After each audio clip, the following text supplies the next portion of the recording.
Hello, my name is Marc Harshman. I'm the Poet Laureate of West Virginia. Today I'll be discussing and reading from D.H. Lawrence's novel, Lady Chatterley's Lover. For many years, Lady Chatterley's Lover was one of the most notorious of all banned books, along with... Do we cut? Can we stop things or not? I'll turn the phone on. You'll just start over, if that's okay with you. Okay. I'll trim the whole front half off. Not half, front blurb off. That's why Sean says at the beginning of lunch with books. I'm usually pretty good at remembering this, but not now. It's the political season. I'm getting a message from Michelle Obama, Hillary Clinton. So, I know, they're all texting us right now. Yeah, little do they know, I never donate via text anyway, but here we go. Okay. Hello, my name is Marc Harshman. I'm the Poet Laureate of West Virginia. And today I'll be reading from and discussing D.H. Lawrence's novel, Lady Chatterley's Lover. Lady Chatterley's Lover is certainly one of the most notorious of all banned books.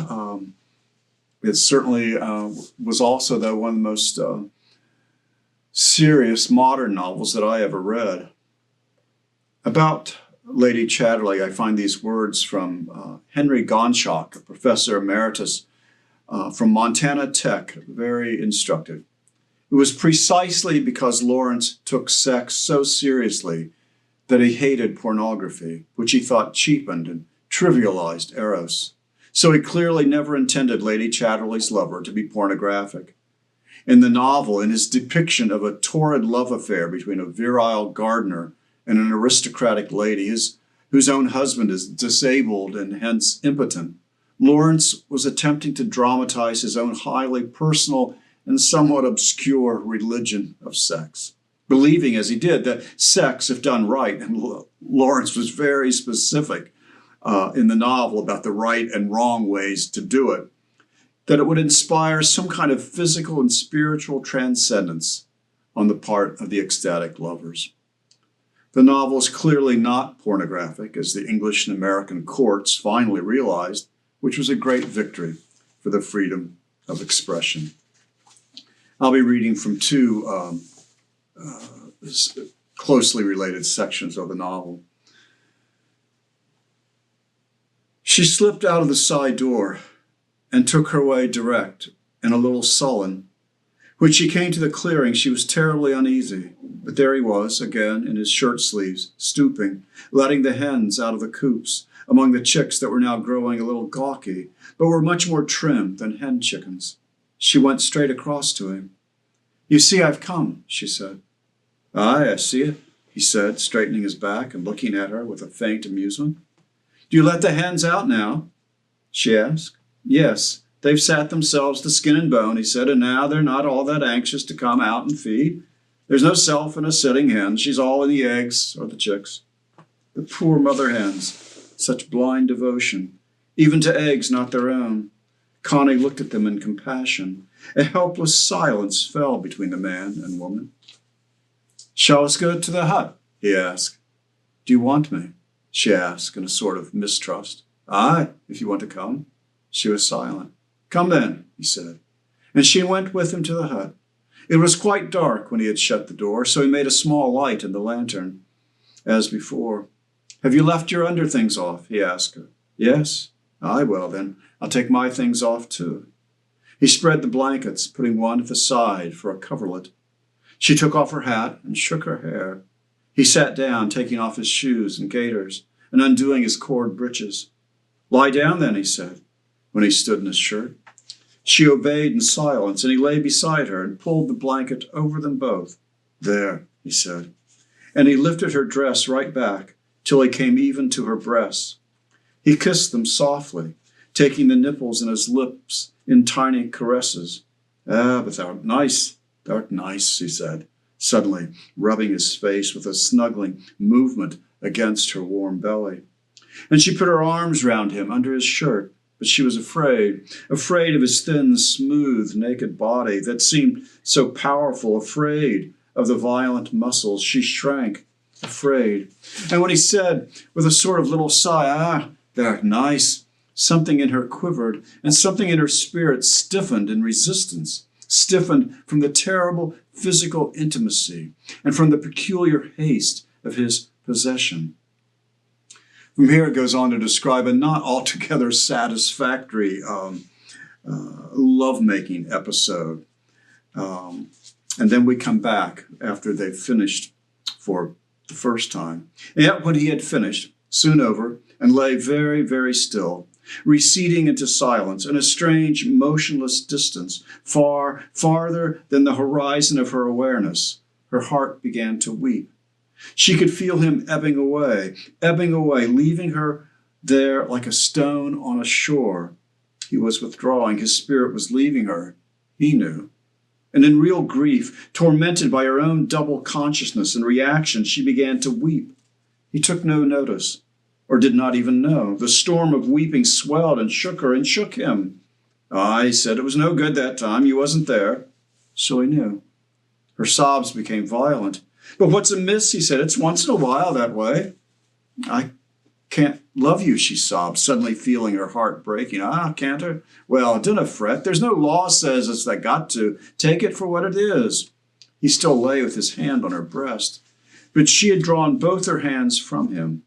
His words were small comfort. She sobbed aloud. Nay, he said, take the thick with the thin. We're a bit of thin for once.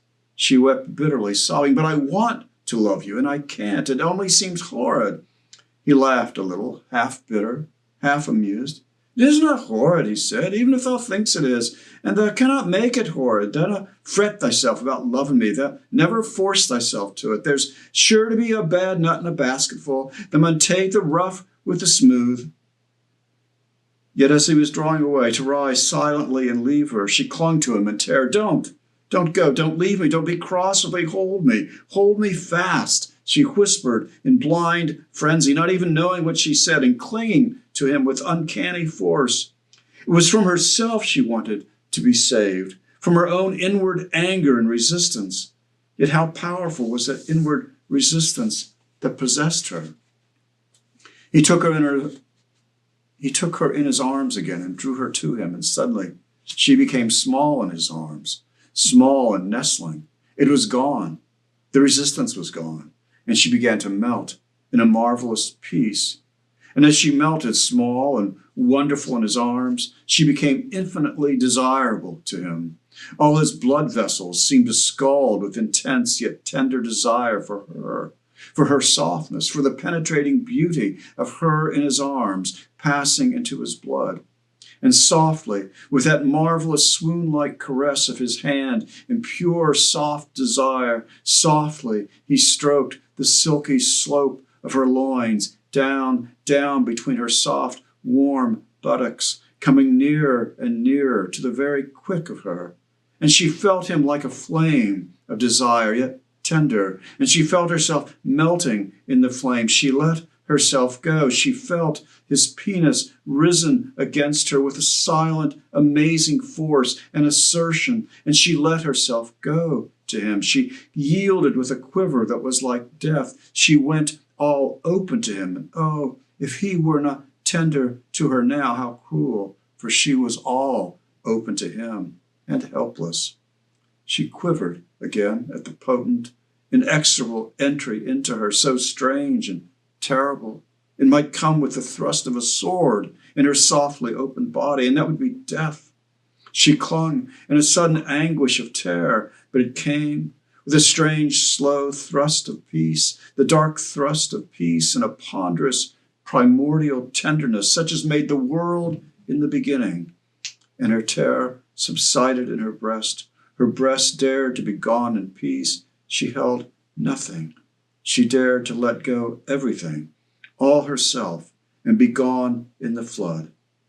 And it seemed she was like the sea, nothing but dark waves rising and heaving with a great swell, so that slowly her whole darkness was in motion, and she was ocean, rolling its dark, dumb mass. Oh, and far down inside her the deeps parted and rolled asunder in long, fair traveling billows, and even at the quick of her the depths parted and rolled asunder from the center of soft plunging as the plunger went deeper and deeper, touching lower, and she was deeper and deeper and deeper disclosed. The heavier the billows of her rolled away to some shore, uncovering her, and closer plunged the palpable unknown, and further rolled the waves of herself away from herself, leaving her till suddenly, in a soft, shuddering convulsion, the quick of all her plasm